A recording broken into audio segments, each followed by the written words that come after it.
from Israeli militarism.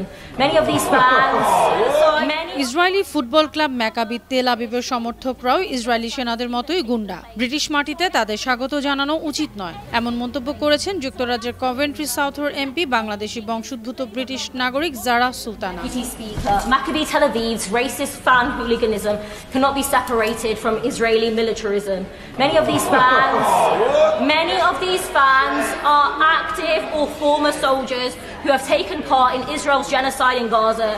They should be investigated for war crimes the moment they set foot onto British soil, not welcomed into our stadiums. মঙ্গলবার তিনি British সরকারের তীব্র সমালোচনা করে বলেন, Maccabi Tel Aviv সমর্থকরা Israeli সেনাদের মতোই গুন্ডা। দলটির ভক্তদের অনেকেই বর্তমান কিংবা প্রাক্তন সৈনিক। তারা গাজায় গণহত্যা করেছে। তাদের যুদ্ধাপরাধের জন্য তদন্ত হওয়া উচিত। ব্রিটিশ মাটিতে তাদের অভ্যর্থনা জানানো উচিত নয়। লেবার সরকারও নির্দোষ নয়। তারা ইসরায়েলের এই গণহত্যাকে কূটনৈতিকভাবে আড়াল করছে, তা অস্বীকার করছে। আমি সরকারের কাছে জানতে চাই, তারা কি এখনো সেই বর্ণবাদী ও গণহত্যাকারী রাষ্ট্র ইসরায়েলকে রক্ষা করবে? সুলতানার এ বক্তব্যে উত্তপ্ত হয়ে ওঠে ব্রিটিশ পার্লামেন্ট। সংস্কৃতি সচিব লিসা নন্দী বলেন, এমন মন্তব্য বার্মিংহামের জনগণের প্রতি কোনো সদয় বার্তা নয়। তিনি ইসরায়েলি সরকারের কর্মকাণ্ড এবং ম্যাকাবি তেল আবিব সমর্থকদের সংযোগ নিয়ে বিভ্রান্তি ছড়াচ্ছেন। এতে ইহুদি বিদ্বেষের ছাপ ফেলতে পারে। মন্তব্য করার সময় আরও সতর্ক হওয়া উচিত। ব্রিটিশ ছায়া পররাষ্ট্রমন্ত্রী নাইজেল হাডলস্টন বলেছেন, এই পরিস্থিতি লজ্জাজনক। আমরা কি সত্যি এমন অবস্থায় পৌঁছেছি যে বিদেশি দর্শকদের আমাদের শহরে স্বাগত জানাতে পারছি না? আমরা তাদের নিরাপত্তা নিশ্চিত করতে পারছি না?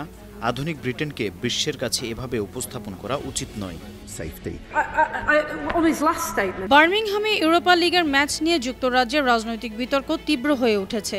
আগামী 6 নভেম্বর অ্যাস্টন ভিলার সঙ্গে ম্যাকাবি তেল আবিবের খেলা নির্ধারিত ছিল। নিরাপত্তাজনিত কারণে Israeli football club Maccabi Tel আবিবের সমর্থকদের যুক্তরাজ্যে প্রবেশ নিষিদ্ধ করেছে ব্রিটিশ সরকার। ব্রিটিশ প্রধানমন্ত্রী কিয়ার স্টারমার এই নিষেধাজ্ঞাকে ভুল সিদ্ধান্ত হিসেবে উল্লেখ করেছেন।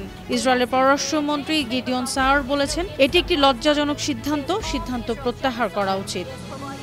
এ পরিস্থিতিতে ম্যাকাবি তেল আবিব ক্লাব কর্তৃপক্ষ জানিয়েছে, নিষেধাজ্ঞা প্রত্যাহার করা হলেও তারা এই টুর্নামেন্টে খেলবে না, কারণ ব্রিটিশ মাটিতে তাদের সমর্থকদের জন্য এখন বিষাক্ত পরিবেশ তৈরি হয়েছে। অনন্যা চৈতি, আন্তর্জাতিক ডেস্ক, বানো টিভি।